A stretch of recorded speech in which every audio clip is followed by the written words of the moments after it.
personal व्यक्तिगत आयकर।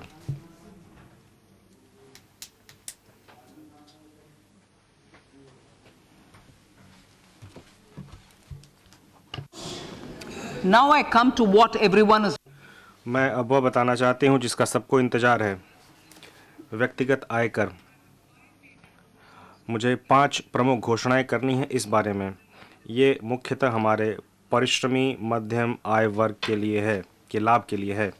जो पहली घोषणा है वो रिबेट से संबंधित है।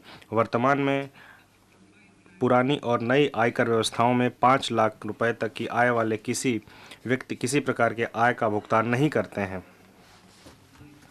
मैं रिबेट की सीमा को नई कर व्यवस्था में 7 लाख रुपए तक बढ़ाने का प्रस्ताव करती हूँ।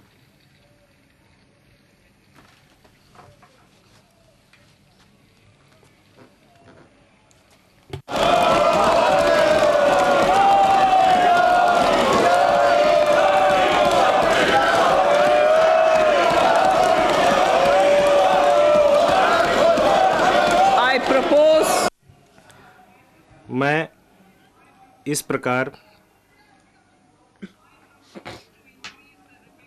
नई कर व्यवस्था में 7 लाख रुपए तक आय वाले व्यक्तियों को कोई कर भुगतान नहीं करना होगा।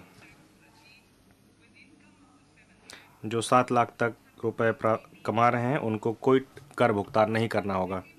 दूसरा प्रस्ताव मध्य वर्ग के आय वर्ग से संबंधित है। मैंने वर्ष 2020 में 2.5 लाख रुपए शुरू करते हुए 6 आयकर लय वाली नई व्यक्तिगत आयकर व्यवस्था शुरू की थी। मैं स्लैबों की संख्या घटाकर 5 करते हुए और कर की सीमा को बढ़ाकर 3 लाख करते हुए इस व्यवस्था में कर संरचना को बदलने का प्रस्ताव करती हूँ। कर की नई दरें निम्नानुसार होंगी: 0 से 3 लाख 0, 3 से 6 लाख 5%, 6 से 9 लाख 10%, 9 से 12 लाख 15%, 12 से 15 लाख 20%, 15 लाख रुपए से ऊपर 30%। इस नई कर व्यवस्था में सभी कर प्रदाताओं को बहुत बड़ी राहत मिलेगी। 9 लाख रुपए की वार्षिक आय वाले किसी व्यक्ति को केवल 45,000 रुपये का भुगतान करना होगा। यह उसकी आय का सिर्फ 5% होगा। यह अब उसके द्वारा भुगतान किए जा रहे अर्थात 60,000 रुपये पर 25% की कटौती है।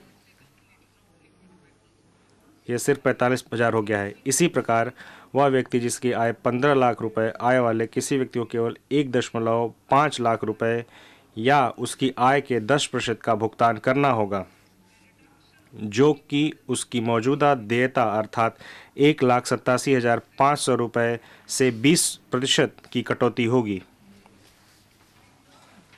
मेरा तीसरा प्रस्ताव है कि वेतनभोगी वर्ग और पारिवारिक पेंशनभोगी सहित पेंशनभोगी वर्ग के लिए है, जिनके लिए मैं मानक कटौती लाभ को नई कर व्यवस्था में भी विस्तारित करने का प्रस्ताव करती हूँ।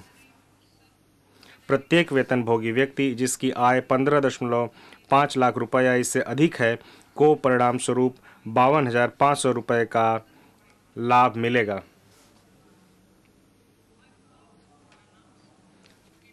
मेरी चौथी घोषणा हमारे देश की अधिकतम कर दर, जो कि 42.74% है, से संबंधित है। यह विश्व में सबसे अधिक कर दरों में से एक है।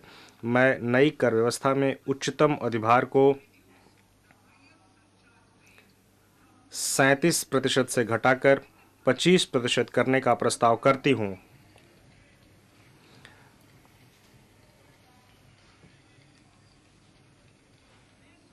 इसके परिणाम स्वरूप अधिकतम कर दर घटकर 39% हो जाएगी। अंततः गैर सरकारी वेतनभोगी कर्मचारियों की सेवानिवृत्ति पर अवकाश के नकदीकरण पर 3 लाख रुपए तक की सीमा की छूट अंतिम बार वर्ष 2002 में नियत की गई थी, जब सरकार में अधिकतम मूल वेतन 30,000 रुपये प्रतिमाह था। सरकारी वेतन वृद्धि के अनुरूप मैं इस सीमा को बढ़ाकर 25 लाख रुपए करने का प्रस्ताव करती हूँ।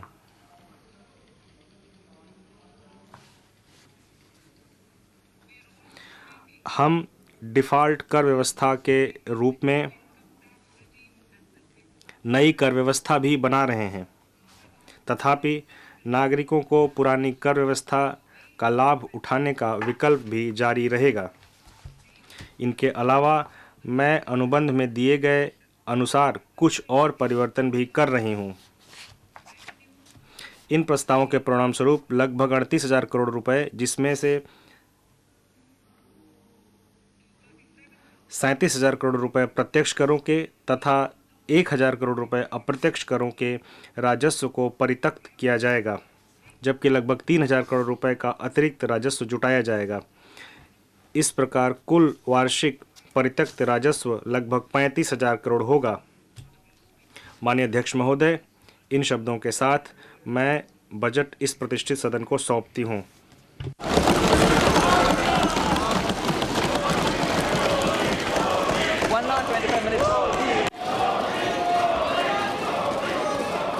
आइटम नंबर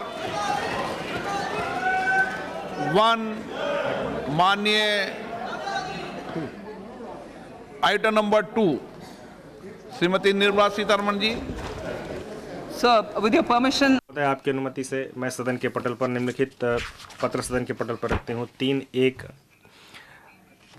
वित्तीय जिम्मेदारी प्रबंधन विधेयक 2003 के अंतर्गत मध्यवर्तीय वित्तीय फिस्कल पॉलिसी स्ट्रेटजी वक्तव्य और माक्रो इकोनॉमिक फ्रेमवर्क स्टेटमेंट सदन के पटल पर रखती हूँ।